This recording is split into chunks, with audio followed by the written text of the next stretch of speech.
E aí, pessoal que está estudando para a prova do AB, eu estou vindo aqui na reta final, próximo da prova, para tentar ajudar um pouquinho para vocês na prova de Direito Tributário, já que a matéria de Direito Tributário é uma matéria que não é muito agradável para todos, porém, vamos tentar aqui, através de 30 minutos, 35 minutos, fazer com que a matéria entre um pouco na sua cabeça, para que você possa ter um resultado satisfatório na prova. Eu me chamo Ramon Argolo, eu sou advogado, pós-graduando em Direito Tributário, sou assessor da Procuradoria-Geral do Estado de Sergipe do Contencioso Fiscal e gosto muito da matéria de Direito Tributário. Se vocês quiserem tirar qualquer dúvida comigo, entrar em contato, mandar sua pergunta, se quiser mandar sua crítica, mandar seu elogio, mandar sua felicidade para mim através do Facebook ou do e-mail, quando você passar na prova, fique à vontade. Meu Facebook é Ramon Argolo e meu e-mail é ramonargolo_adv@outlook.com. Vamos lá agora partir para o que interessa, vamos partir para a aula, vamos lá. Vamos começar com o conceito de direito tributário. O direito tributário nada mais é do que um ramo do direito público que é responsável pela criação, fiscalização e arrecadação do tributo. Vamos prestar atenção aqui que eu não incluí a destinação do tributo, porque a destinação é de competência do direito financeiro. Então, no direito tributário, o legislativo vai criar o tributo e a administração tributária, ou seja, o executivo, que também pode ser chamado de fisco, vai ser responsável pela arrecadação do tributo e pela fiscalização. No tocante à competência para o direito tributário, a competência está expressa na Constituição Federal. A competência ela é concorrente. O que quer dizer competência concorrente? Quer dizer que mais de um ente pode legislar sobre aquela matéria. Então, Distrito Federal, Estados e União têm competência concorrente para dispor acerca do direito tributário. Vamos prestar atenção aqui que os municípios não estão enquadrados nessa competência concorrente. Os municípios podem legislar em matéria de interesse local. E vamos prestar atenção também que em qualquer matéria de direito concorrente, seja ela do direito financeiro, seja do direito tributário, do direito financeiro, do direito constitucional, é a União que vai editar as normas gerais. Então, a competência é concorrente, excluindo-se os municípios. Foi o que eu falei aqui do município, que é interesse local. Vamos adiante. Agora eu vou entrar mais especificamente no tributo. O que vem a ser o tributo? O artigo 3º do CTN, ele traz o que é tributo. Tributo é toda prestação pecuniária em moeda ou em valor cujo possa exprimir. O que quer dizer que ele é prestação pecuniária? Que tem que ser pago em dinheiro. Eu não posso, por exemplo, bater na porta da prefeitura e dizer que esse mês, que esse ano eu não tenho condições de pagar o IPTU e que eu sou um pintor e eu quero pintar o prédio da prefeitura para poder ver o meu IPTU quitado. Isso eu não posso. Por quê? Porque o tributo é pago em pecúnia, em dinheiro, em espécie. Não necessariamente em espécie, qualquer moeda que possa, qualquer valor que possa ser exprimido em moeda. Ele é uma prestação compulsória. O que é isso? Eu estou obrigado a pagar o tributo. Eu não sou facultado a pagar o tributo. Eu sou obrigado. Uma vez praticando o fato gerador, eu sou obrigado a pagar o tributo. Além disso, o tributo não constitui sanção ou ato ilícito. O que é que isso quer dizer? Quer dizer que quando eu pratico aquilo que está descrito na norma, quando diz circular mercadoria gera o pagamento de ICMS, assim que eu pratico aquilo que está descrito na norma, eu estou praticando algo lícito. Eu não estou praticando um ilícito. Se fosse um ilícito, como no direito penal, por exemplo, diz que matar alguém é crime, se eu estou praticando aquilo que está disposto, eu estou praticando um ilícito e gerará uma sanção para mim. No direito tributário, não. Quando eu pratico o que está descrito na norma, eu estou praticando algo lícito. Além disso, é uma prestação decorrente de lei, o tributo sempre decorrerá de lei, salvo algumas exceções que veremos na frente quando formos dar o princípio da legalidade, e é uma atividade vinculada. O que quer dizer? Essa última característica ela vai dizer relação ao fisco, ao executivo. O fisco, quando vai me fiscalizar, quando vai arrecadar o tributo de minha pessoa, ele não pode chegar e fazer diferenciações. Por exemplo, hoje eu estou aqui com o meu auxiliar Júnior, um amigo meu, um grande amigo. O fisco não pode chegar em minha casa e perguntar: ah, bom, você pagou o IPTU esse ano, você não pagou. Mas como você é meu amigo, eu não vou cobrar de você. Agora, como eu não conheço o Júnior, como ele é meu amigo, ele não pagou o IPTU, eu vou cobrar dele. Isso não pode ocorrer. A partir do momento que a pessoa praticou o fato gerador, ela vira sujeito da obrigação tributária, o fisco tem obrigatoriedade, ele é vinculado a realizar o lançamento e a fazer a cobrança daquele tributo. Vamos ter algumas noções básicas aqui sobre direito tributário. O que vem a ser a alíquota? A alíquota é o percentual que incidirá sobre um montante, nada mais é do que a porcentagem que vai incidir sobre aquela base de cálculo. Aí a gente já puxa para a base de cálculo. O que é base de cálculo? É o montante sobre o qual incidirá a alíquota. Vamos botar um exemplo prático para vocês entenderem. Aqui no estado de Sergipe nós temos que o ITCMD, o Imposto de Transmissão, Causa Mortes ou Doação, tem a alíquota de 4%. O que é isso? A alíquota é um percentual. E a base de cálculo será o quê? No caso de uma doação, por exemplo, se eu estou querendo doar para Júnior 10 mil reais, esse 10 mil reais vai ser a base de cálculo e os 4% que incidirão são chamados de alíquota. O sujeito ativo. O sujeito ativo é aquele capaz de fazer a arrecadação, a fiscalização.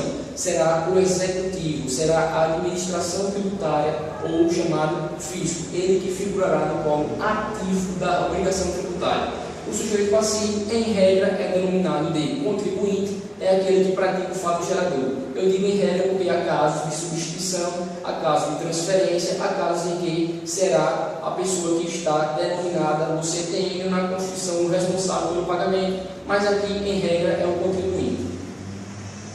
Vamos entrar agora na parte dos princípios. Os princípios são matérias importantes para qualquer estudo do direito. O princípio sempre é aquela coisa mais geral. O princípio você pode distinguir algumas situações. O princípio da legalidade. A Constituição Federal, no artigo 50, inciso 1, fala que todo tributo para ser criado ou majorado exige uma lei. O que quer dizer isso? Quando o legislativo vai criar o tributo ou majorar, é necessário que ele faça isso através de lei. Observemos aqui que o artigo fala apenas em criação e majoração, porém que a extinção e a redução também dependerão de lei. E que lei é essa? A lei, em regra, é a lei ordinária. Eu digo em regra por quê? Porque há exceções, 4 casos em que usaremos a lei complementar para editar ou majorar, para instituir ou majorar o tributo. E quais são essas 4 exceções? São importantes para decorar, hein?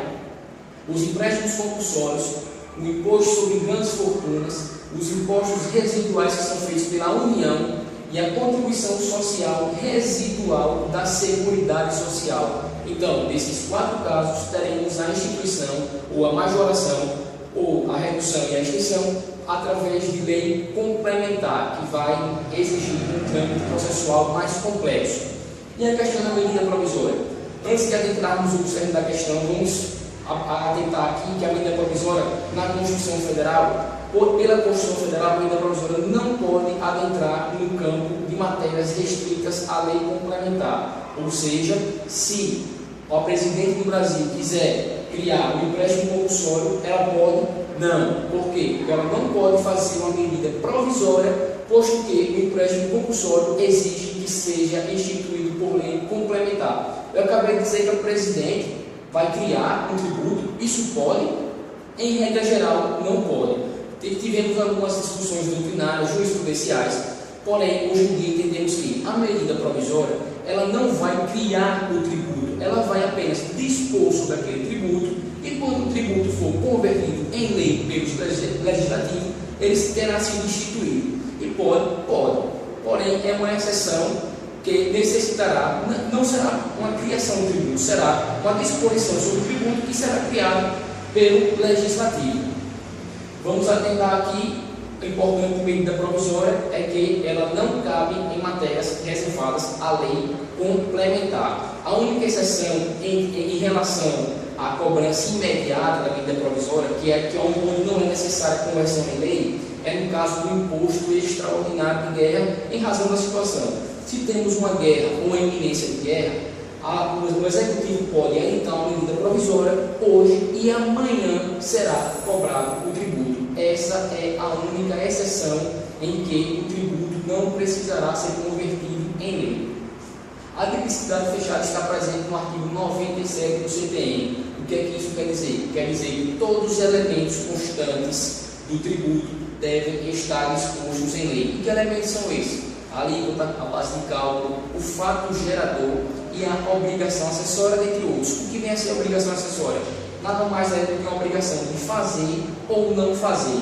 O que é que isso quer dizer? Quer dizer que o contribuinte, através de uma obrigação de fazer ou não fazer, auxiliará o fisco na fiscalização e arrecadação do tributo. Por exemplo, eu estou circulando a mercadoria de um estado A para um estado B, eu, quando sou parado no posto fiscal, apresento a nota fiscal, é uma obrigação acessória, uma obrigação de fazer, eu emiti a nota fiscal e estou apresentando o fisco. Olha, estou trazendo isso de mercadoria, estou pagando tanto. Não é minha obrigação principal, é minha obrigação acessória.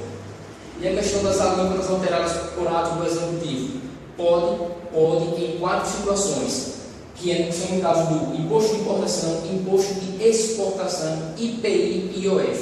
Esses impostos são caracterizados pela extrafiscalidade. O que é que isso quer dizer? Quer dizer que eles são impostos que servem para fomentar uma atividade econômica. Eles servem para regularizar uma atividade econômica.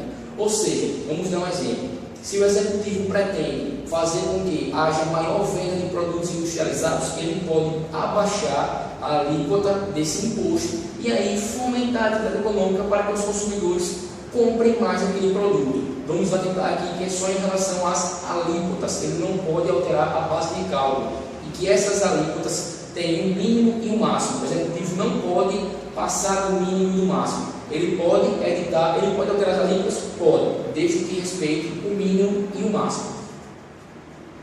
Com relação ao princípio da irretroatividade, a lei, ao ser criada, não pode retroagir a fatos geradores pretéritos.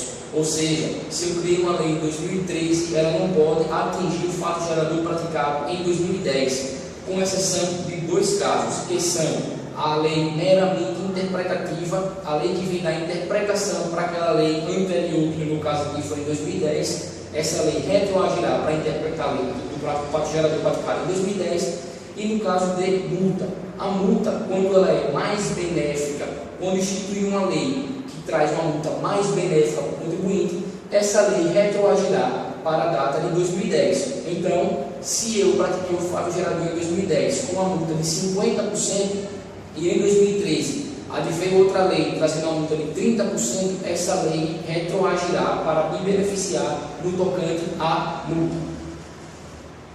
Anterioridade. A anterioridade deve ser estudada em 2 aspectos, a anual e a nonagesimal. O que quer dizer a anterioridade anual? Ela quer dizer que um tributo só pode ser cobrado no exercício financeiro seguinte àquele em que ele foi criado. E exercício financeiro corresponde ao ano. Então, se eu criei um tributo em 2013, eu só posso cobrá-lo em 2014.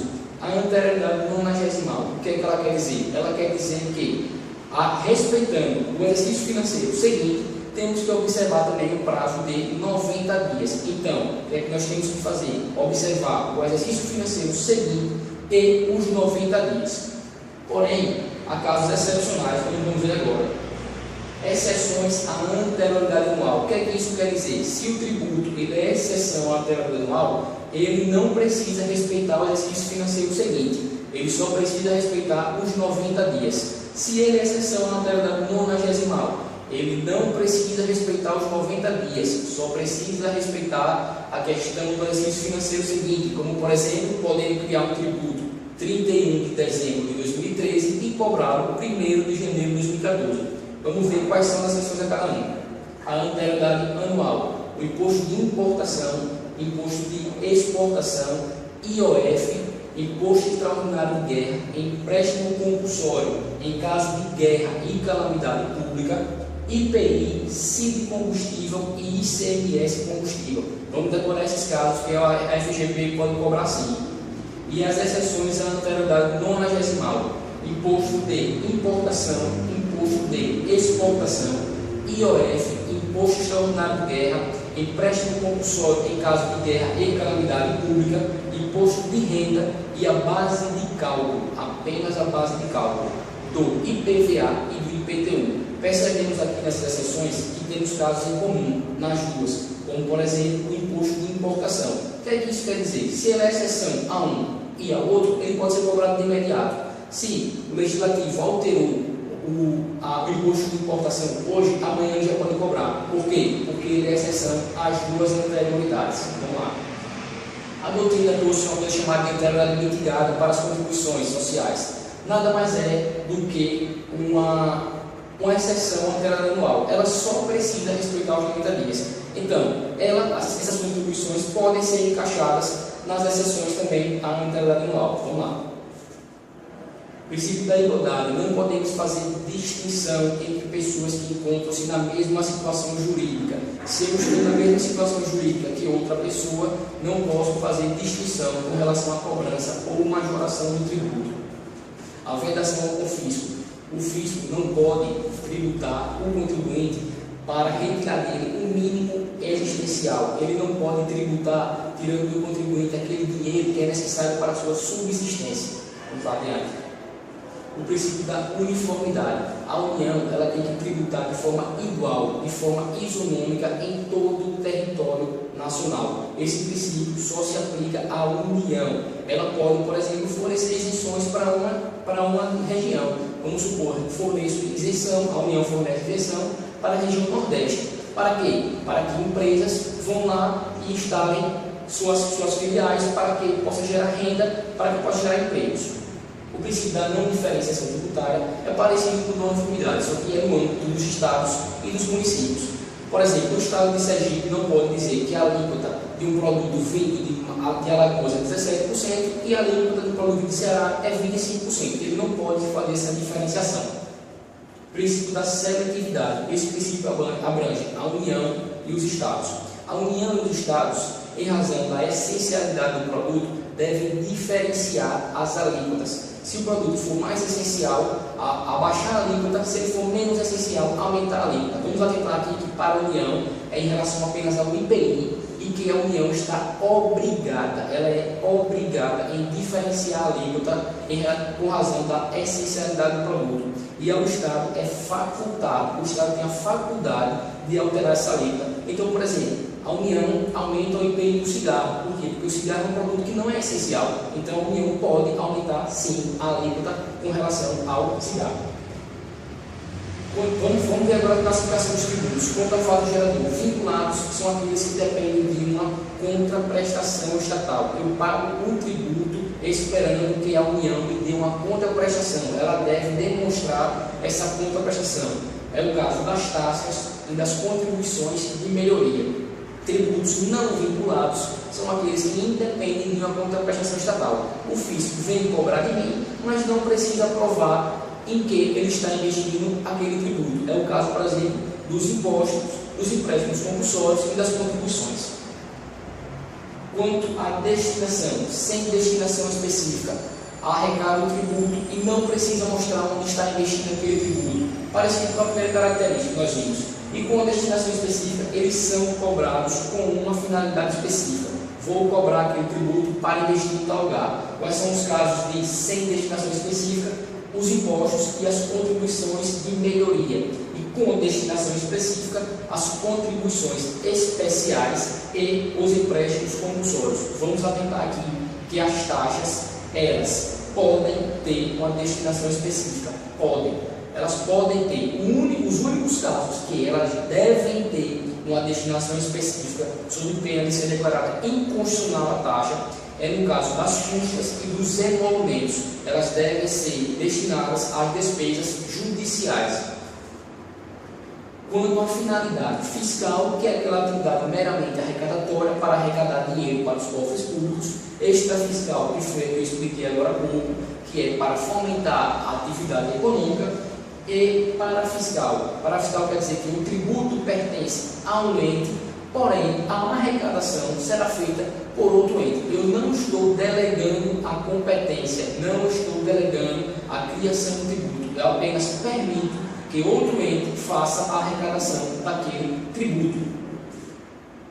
Quanto ao alvo de incidência real, leva em consideração aspectos objetivos e pessoal, leva em consideração aspectos subjetivos. Um exemplo de real, o IPVA, ele leva apenas em relação ao carro. O IPTU também leva em consideração apenas o imóvel. O pessoal, o imposto de renda, se a pessoa ganha mais, ela terá uma alíquota superior. Se ela ganha um dinheiro muito baixo, ela não terá alíquota nenhuma. Então, é pessoal, leva em consideração critérios subjetivos.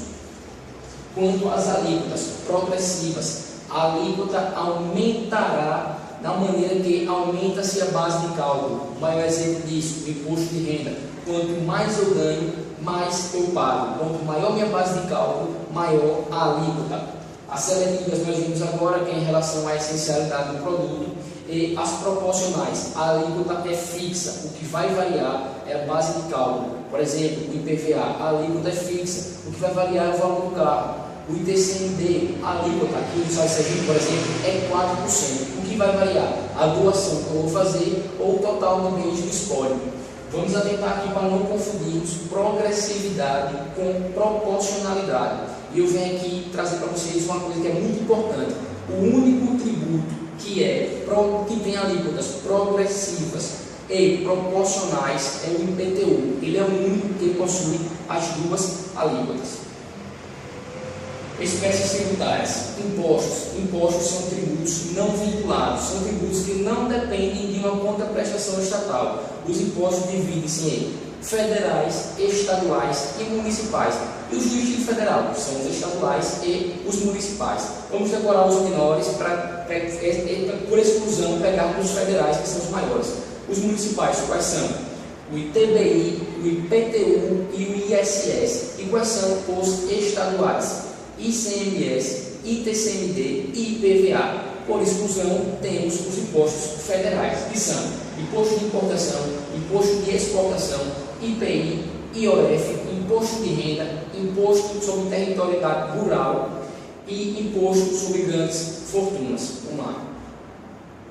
As taxas são tributos bilaterais. Eles dependem de uma contraprestação estatal. Eu pago uma taxa, eu tenho que ver especificamente em que está sendo utilizada aquela taxa. E outra coisa, tem que ser uma obrigação singular. Eu devo ver o que eu estou lucrando com aquele dinheiro que eu paguei para a taxa. Então, ela é específica e dizemos em latim que ela é utissingulo, ela é divisível. Temos que ver o quanto estamos lucrando com o pagamento daquela taxa. A contribuição de melhoria são tributos pagos em decorrência de obras públicas que valorizam o meu imóvel.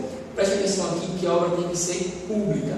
Se uma obra for particular e valorizou o meu imóvel, eu não tenho que pagar contribuição de melhoria. E deve haver uma valorização. Se o meu imóvel não foi valorizado, eu não pago contribuição de melhoria. A contribuição de melhoria nunca foi cobrada no Brasil, pelo menos que eu saiba, e acredito que nunca vai ser cobrado, posto que o governo, o fisco, o governo, ao criar a obra, deve declarar o quanto ele gastou naquela obra. E como ele não declara, ele não pode cobrar a contribuição de melhoria. Os empréstimos compulsórios são criados para custear algumas atividades específicas, excepcionais, guerra ou sua iminência, calamidade pública, além de investimentos públicos relevantes e de interesse à sociedade. Esses tributos são restituíveis. Acabou a guerra, o governo deverá devolver o valor pago a título de empréstimo compulsório. Por fim, as contribuições especiais, que são para custear, por exemplo, a assistência social, a previdência social, a saúde. Não vamos entrar aqui nessa matéria, porque é uma matéria um pouco mais complexa, que não vai ser cobrada a fundo na primeira fase da OAB. Vamos trazer aqui também que a União ela é responsável pelas contribuições, com duas exceções, que é no caso da COSIP, que ela é paga para iluminação pública, que pode ser dos municípios e do Distrito Federal, e a contribuição para regime próprio da Previdência Social dos Estados, municípios e Distrito Federal. Então, a quem compete em regra a União, e como exceção temos esses dois casos, a COSIP e a contribuição para regime próprio da Previdência. Obrigação tributária. A obrigação tributária nada mais é do que toda aquela formação do processo tributário. Como assim? Quando eu pratico aquilo que está escrito na lei, aquilo que diz, por exemplo, obter renda, deve-se pagar imposto de renda. Quando eu pratico o fato gerador, que é ter renda, ou, por exemplo, quando eu circulo uma mercadoria, eu pratiquei o fato gerador do ICMS. A partir do momento que eu pratiquei o fato gerador do ICMS, o fisco terá 5 anos decadenciais para me inscrever em dívida ativa, para realizar um lançamento, para externar que eu estou devendo um tributo. Esses 5 anos iniciais são decadenciais. Atente para isso, são decadenciais. Porque quando o físico realiza o lançamento, o que ocorre?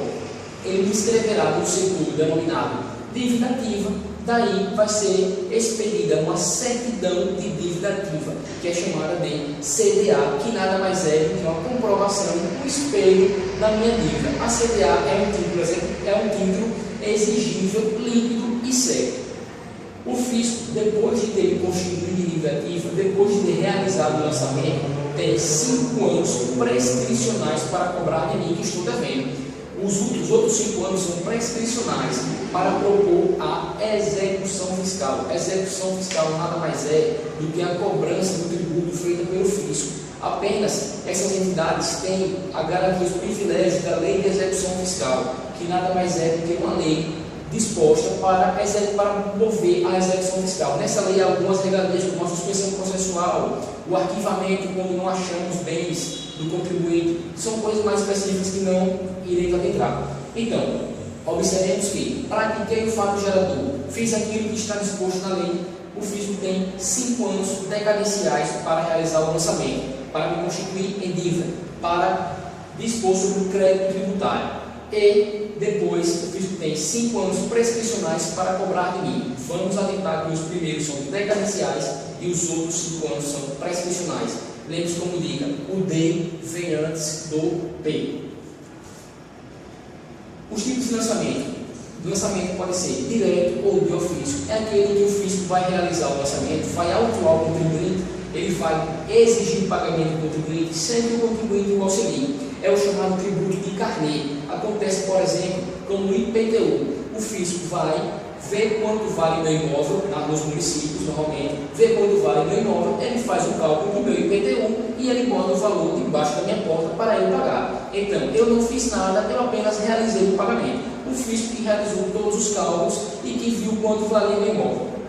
O lançamento misto ou por declaração é aquele que tem participação do fisco em conjunto com o contribuinte. O contribuinte vai auxiliar o fisco para que ele realize o lançamento. Hoje em dia no Brasil está em desuso.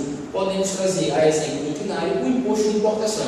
Eu, quando venho de um país que não seja o Brasil, eu declaro os produtos que eu trouxe, o fisco vai lá, realiza as contas e homologa.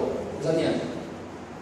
O autolançamento ou lançamento por homologação é aquele mais presente do direito tributário brasileiro. É aquele em que o contribuinte faz tudo. Ele faz tudo. Ele vai lá, faz as contas, ele paga e o fisco só vai lá e dá uma canetada, homologa ou não. O contribuinte, então, ele é responsável pelo imposto de renda. Eu vou, faço tudo, eu faço todas as contas, eu pago e dou o fisco para ir lá e autorizar, para homologar o ICMS. Eu passo para o imposto fiscal, apresento a minha nota fiscal dizendo o quanto tem, o quanto eu paguei do imposto que é devido, o fisco vai lá e homologa. Percebam que aqui eu falei do imposto de renda. Não vamos confundir a declaração do imposto de renda, então ele é um lançamento por declaração ou misto. Não, o imposto de renda é um autolançamento ou por homologação. O contribuinte faz tudo, paga e o fisco homologa ou não. As imunidades. Imunidades nada mais são do que uma limitação ao poder de tributar, que só abrange os impostos. Se a prova da FGV falar que uma igreja, que um templo tem imunidade em relação aos tributos, está errado. É em relação aos impostos. A imunidade ela pode ser recíproca, que é que um ente não pode tributar o outro, e essa imunidade também abrange as autarquias e as fundações. Me dê um exemplo, Ramon, eu vou te dar. Por exemplo, o Estado não pode cobrar IPVA da frota de carro dos municípios. O município tem os carros dele para transporte, o Estado não vai cobrar IPVA desses municípios, em decorrência de quê? Da imunidade recíproca. Temos também a imunidade religiosa, que abrange os templos e os cultos de qualquer natureza. Um templo ele não pagará tributo, o templo não paga tributo. E temos que também ver as áreas contíguas. Por exemplo, se eu tenho um templo e do lado do meu templo tem uma área que eu uso para o templo também, não vai incidir também o imposto. Por exemplo, também, eu tenho um carro, a igreja, o templo tem um carro, o carro está no nome da igreja. Ela vai pagar o IPVA daquele carro? Não, ela não vai pagar porque ela é imune a imposto. Agora ela pagaria uma taxa? Pagaria. Por quê? Porque taxa é espécie do gênero de tributo. E aqui estamos só na espécie imposto. Vamos pegar aqui também como exemplo uma coisa muito interessante. Se o templo tem um imóvel que aluga para um terceiro, e esse dinheiro o dinheiro que o imóvel foi alugado, o templo pega e investe no próprio templo, não incidirá imposto. Porém, se ele aluga o imóvel a um terceiro e não dirige o dinheiro para a atividade do templo, incidirá imposto. Partidos políticos, os sindicatos dos empregados, não dos empregadores, só dos empregados, e as entidades de educação e de assistência social sem fins lucrativos são imunes a impostos. Vamos atentar aqui que são sem fins lucrativos. Elas podem desenvolver uma atividade economicamente? Pode. O que não pode acontecer é gerar lucro para aqueles que estão dentro dessa entidade. Por fim, a imunidade de imprensa não é imunidade da imprensa. A imprensa, a Rede Globo, o SBT paga tributo, paga imposto. A imunidade é de imprensa. Os livros, as revistas, os periódicos, os papéis destinados à produção desses, além dos filmes, hoje em dia, jurisprudencialmente já entendi que os filmes também não pagam, eles são imunes a imposto. Em relação a quê? Por que eles não pagam impostos? Para incentivar o desenvolvimento cultural. Por fim, pessoal, eu queria desejar boa prova a todos vocês. Eu espero que vocês sejam meus colegas futuros nos tribunais.